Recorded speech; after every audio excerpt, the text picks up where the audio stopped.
Welcome back to the Anxious Tradeswoman podcast, where I, your host, Louise as a party, share what I've learned through the years, through the tears, so you don't have to.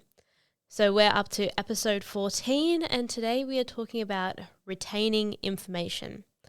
So what I mean by retaining information is how much new information we can retain and how quickly. When we have a lot of information chucked at us, it can easily get overwhelming and we forget most of it. This applies to any stage of your career, but let's start at the beginning. The first 6 months of your apprenticeship feels like getting dunked by a wave in the beach. We have so much information coming at us from all different angles. If we have just left school, we're learning the adult world, and if we have just come from another industry, we are learning all the lingo, then we're learning new people, their positions, what we're meant to know, knowledge-wise, what we need to do skill-wise, and it can start to blend together and become just a blur.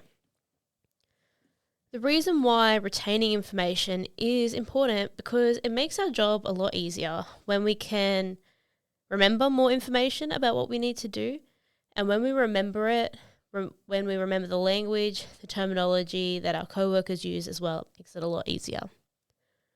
The purpose of retaining information is to create a strong base of knowledge, so then we can take on the next lot of information easily and effortlessly. So the reason why I share this with you is because as a first year apprentice, I remember it was so overwhelming. I started to beat myself up for not remembering things after someone told me them. Instead of working on remembering them, I would go over and over and over in my head how I'm no good at this. And, maybe I shouldn't be doing this. Maybe this isn't the right path for me. And I've seen this happen to so many apprentices. And I personally believe it is a large factor to why 1 in 3 apprentices drop out in their first year. Because, yes, it's really overwhelming. It's part of the reason why I wanted to get this episode out. This topic really affects everyone regardless of gender. So depending on what article you open up when you're searching, how long does it take people to learn something, or how many times does someone need to hear something before they remember it on Google? It ranges from answers from like 7 to 16 times or 20 hours. So basically not one day and not one time. So how do we help ourselves retain information? The first thing is to accept that it might take a bit of time. Instead of telling yourself, shit, I should have remembered that, it's so simple, I'm so stupid, replace it with, okay, it's going to take a few more goes and that's okay. This leaves us with a clear head and we're able to absorb the information for a second or third round, so then you do have more of a chance to remember it next time. Second thing is to take notes. So this doesn't have to be written notes. It can be photos with descriptions or videos. The most important thing is that you are noting it down somehow. As you get it out onto paper or words, it allows your brain a second chance to look at that information. Having a notebook with a hard cover, so if you don't have a bench, you can still write on it, in your toolbox or tool bag or in your car, so you can write things down on your break or recap your day before going home. If you want to do it on your phone, you can do it in your notes, or you can create something like a private Instagram account and you can post up videos and photos with a caption so you can easily refer to it if needed. The third step is to review it. Like I said before, our brain needs to see it a fair few times before it becomes like embedded. Reviewing our notes or videos gives us a chance to see all that information again and gives us another go at absorbing it. We can also use textbooks, YouTubes, and other online platforms to review that information to get our brains seeing it again. There are online platforms such as Lunchbox Sessions, which has hydraulic, electrical, and mechanical concepts on there with interactive diagrams and quizzes. There are a few educational YouTube channels out there, but I would really make sure they align with what you're learning at work before watching too many, as we know there are some cowboys on YouTube, and it's open to everyone. So just make sure what you're watching does actually match up with what you're learning at work. Then we have textbooks.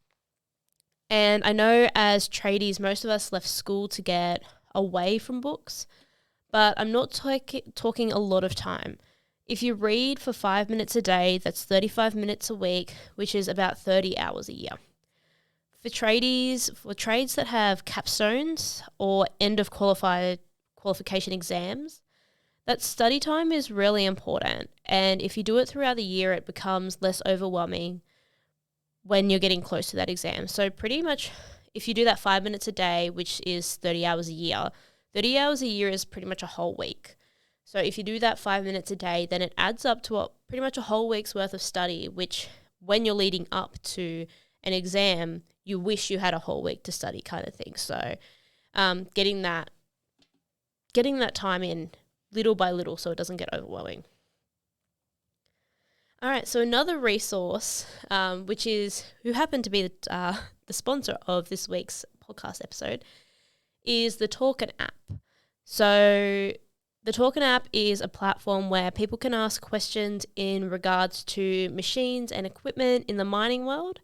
At the moment, it's just the mining world, but it will be expanding. And for people to share information.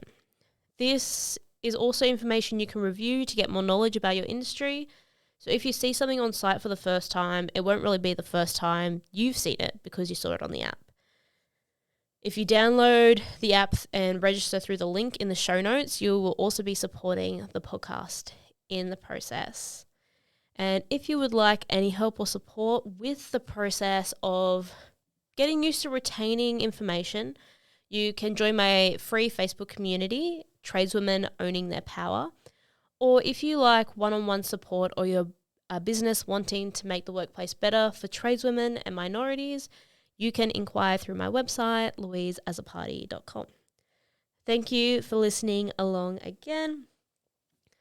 To all my beautiful listeners, thank you so much for coming on this journey with me. Podcasting and sharing this knowledge with you guys has been amazing. I've had some amazing feedback. So if you love what you're hearing on the podcast, please share it. I'd love to get this into the ears of more people around the world in the industry so they can really use this information to make their day-to-day better. I will see you in the next podcast episode.